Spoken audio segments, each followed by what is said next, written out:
Buenos dias, Gunners Collective TV. Back at it, you already know. Like a torta with some bad habits. Bye, bye. Let's get to the intro.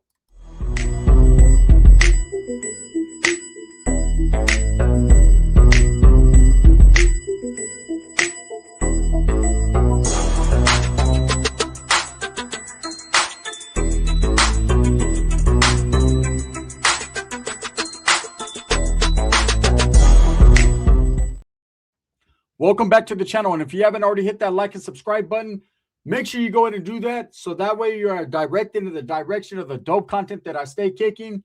And I appreciate the support. I'm very humbled, man. So here's an update with fucking Lumpy Butt, right? Rebecca Haro. First and foremost, justice for baby Emmanuel and baby Promise. The fight continues. You know, the Emmanuel warriors that are out there that showed up today to the courthouse because Rebecca Haro did have court. In fact, she just left the courtroom.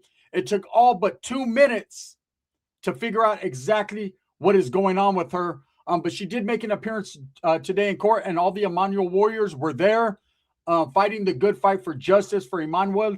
And again, here's an update. So she had her felony conference hearing today, and nothing came of it. She did not do what Jake did, what Jakey the Snaky Haro did. She did not plead. She did not take a deal. She did not admit guilt, nor did she tell us where baby Emmanuel is or what happened to him. What she did, in fact, through her lawyer, was continue her plea of not guilty. And of course, this hearing was given a continuance till March 26th of this year. So that's where we stand with her, man. She's going to continue to fight it. She's going to continue to sit there on her fat fucking lumpy butt ass and say she had nothing to do with this case. Now, it's a given for her to plead not guilty, and it's her right to do so, right?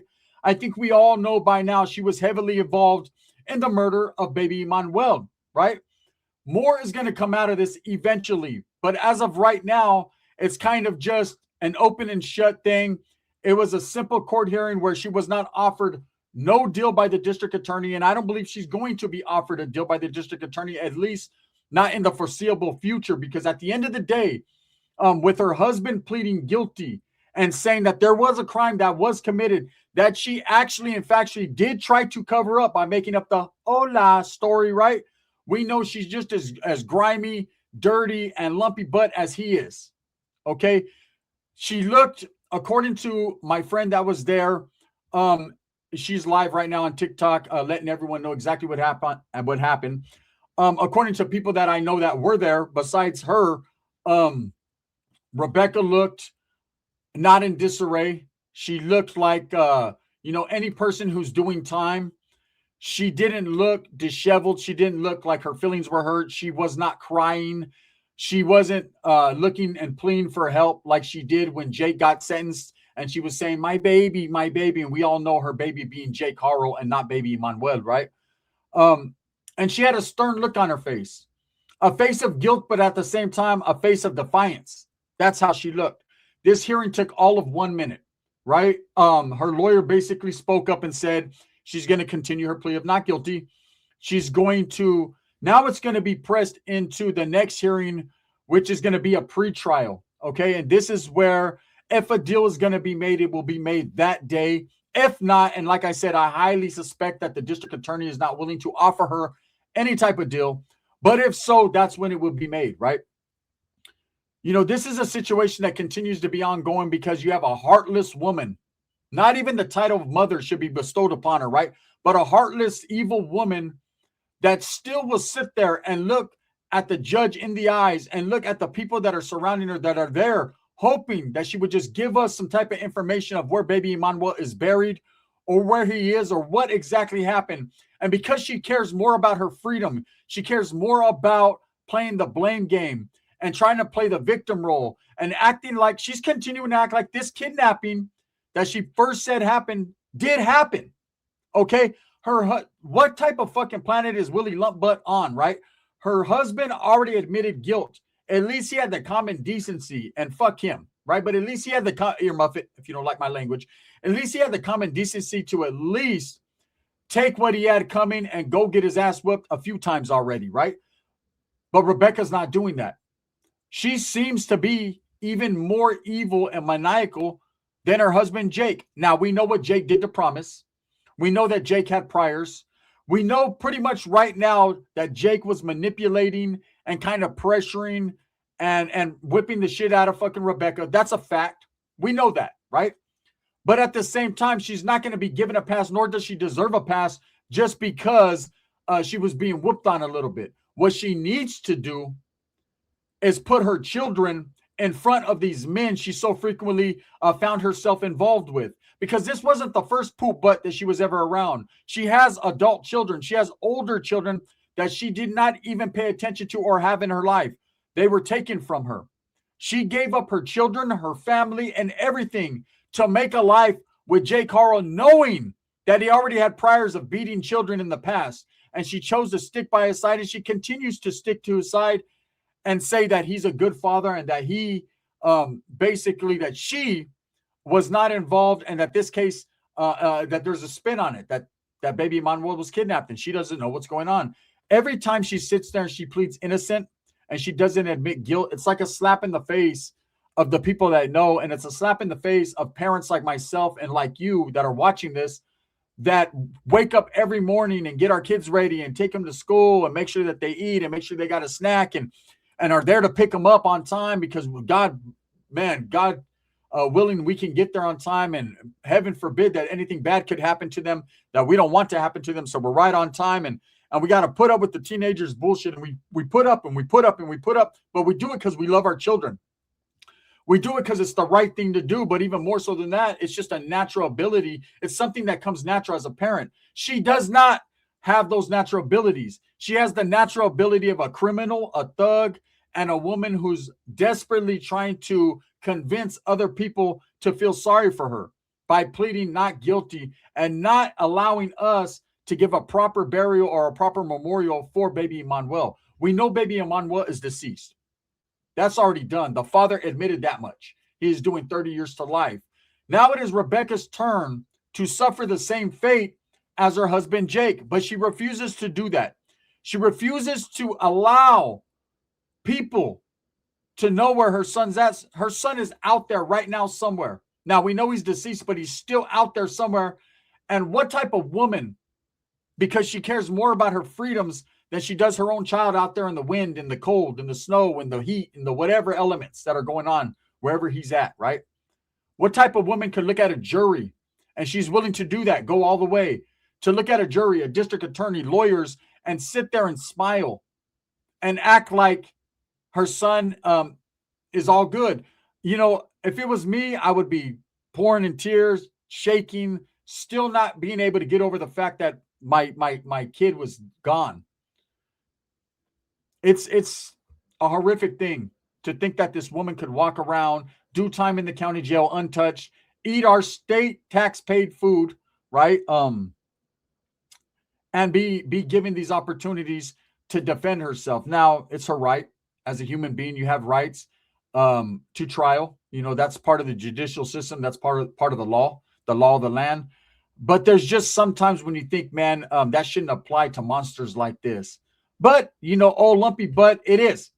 So March 26th is the date that she will be giving her pre-trial conference, And from there on, after that, it's all trial. If she does not get a deal, does not decide to confess, does not decide to admit guilt like Jake did, then she will be given a trial date, which, according to what I'm thinking, she didn't file a fast and speedy trial because this is well extended over the time of a 90-day period. See, if they were smart, if anyone's smart who's facing a court case, and you know that there's a lot of evidence that they could find about you in the foreseeable future, what you do is you file a fast and speedy trial, which is a 90-day trial, meaning that they have to have that whole thing wrapped up within 90 days. That's the trial, the jury selection, everything. It has to go in 90 days. And I've seen a lot of people beat their cases based upon the district attorney not being able to find the expert witnesses or the evidence enough that they need for a conviction, for a preponderance of evidence, right? In this case, being that Jake has already admitted guilt, we know baby Emmanuel is deceased. So it is a murder investigation. And we already know that Rebecca lied, you know, to officers. So if anything, she's guilty, like I said, of falsifying information feloniously to a police officer. Anyways, she had her opportunity in court today. Like I said, she was in 1 to 2 minutes. From what I'm hearing, looked normal. Didn't look like she was crying. Didn't look like she had a headache. Her butt was still lumpy, for those of you that are interested in that. I know that's a topic all in itself. And she went in there and she discussed whatever she needed to discuss with her lawyer. And her trial was, or her preliminary hearing was set over to March 26th. So we'll see what happens there. I just wanted to give this update. You know, this woman should not be allowed to sit there and crack a smile or even be given the opportunity to fight a case like this. She should be demanded and held responsible for what she did to her son, because she's just as guilty as Jake. And I'm even getting a feeling like I'm hating her more than Jake. At least that also fucking took what he had coming. He took a dose of his own medicine, right? But this chick refuses to do that. I'm telling you guys right now, she's going to play the fucking victim role. She's going to say Jake manipulated her, Jake beat her, Jake told her if not, this and this and that, right? And really at the end of the day, all she's doing is trying to manipulate the people. Meanwhile, her son, we don't even want to call her son, right? Our baby is out there somewhere alone, deceased. And this fucking bitch has the audacity to not let us know. Enough is enough already. If the district attorney's punk ass decides to cut her a deal without her elaborating on the whereabouts of baby Emmanuel, that would be improper justice. That would not be justice at all. She should not be given action whatsoever, or even a look at action whatsoever, if she does not admit guilt and tell us where baby Emmanuel is. I think that's when justice will be properly served. And again, she should get nothing short of 20 years to life, just like Jake. Okay, he got 30. He had mitigating factors with other things that went on, his priors and all that. She doesn't seem to have those priors. So, of course, her sentencing guidelines are going to be just a little bit different. But again, if you're convicted if you take a deal on a murder charge like Jake did, a second-degree murder, the guidelines pretty much pertain to everybody. There's a mandatory minimum, right? So we'll see what happens there. But again, man, for the update, March 26th, that's when she'll go back to court. This was just a quick in and out. With Jake, he surprised everyone by admitting guilt, taking it on the chin and going to do his time. Rebecca has refused to do that. She pled through her lawyer again, not guilty. And we learned nothing new. So it was kind of a dry run, is what you call it in the system, a dry run. But it's what I expected. You know, there was a lot of media there. Ahmed on the tira, con permiso on the tira, did pull up. So he was there. Shout out to Pink Diva, who pulled up out there, man. Had her press pass and all that, man. She's a good channel to watch. All those channels, man, that are fighting the good fight, all the Emmanuel Warriors, man, I do nothing but support them. I know there's a discrepancy between me and one of them, where there was people out there saying, you stole her content, you took her content. And in fact, that was sent to me by, I thought, her, right? But obviously it wasn't. Kind of a setup deal there, where I was given permission to use it and it wasn't her. And I've subsequently took that down because of that. You know, sorry, shit happens. But I will say everyone that was there that pulled up for baby Emmanuel, respects for that. Wish I could have been there. I can't. I live out of state, and it's just far for me to go, especially with being a single father with my children. But I'm fighting that good fight from here, from the distance, man, and I'm going to continue to do what I do, right? So again, to recap, March 26th will be the next date for the pretrial hearing. Rebecca still has not given us any information. There was a lot of people there. A lot of media showed up because they were expecting maybe some fireworks, maybe something to happen like what happened with Jake. And that was not the case, not whatsoever, not at all, right? So we're going to continue to do what we do on my channel. We're not going to stop. We're going to continue to fight for baby Emmanuel, for justice for Emmanuel. And I believe right now the only justice fitting is for us to find his whereabouts. I wouldn't even be good with that. Just let us know where he is so we can get a proper burial, a proper memorial set up, and everything else is just butter on top. You know, but to be quite honest and brutally honest with you guys, I don't see her doing a life case. I see her probably getting 20 years. I see a lot of sympathetic ass people feeling and falling for the story of a battered woman who was under distress and being manipulated by a maniacal man who already have priors of beating children. I believe she's going to shift and place blame on him, being that he's already locked up and already admitted it. You know, why not place blame on the person who has admitted the case? That should not that should not whatsoever in anyone's mind, think differently upon her that she's innocent, because she's the one that went up there and lied to the police officers. She's the one that continues to lie. She's the one who continues to not let us know the baby's whereabouts. And it's not just on her, Jake as well. But he's convicted, already in prison. And so I'll tell you right now, 9 times out of 10, he don't give a shit. But her, being a woman, you would think she would have some compassion for her child. A child that came out of her pussy. I just had to say it like that. Hate it or love it. The gun of guns on top, right? But no, she won't. She likes things going in, but she definitely doesn't care about what's coming out. It's weird. Thumbs up or thumbs down? Heavy's going to be the head that wears the crown. I'm going to continue to strive, struggle, and strive for what I truly believe in. That's the betterment of all people. Thank you guys for your time. There's the update. Bang, bang.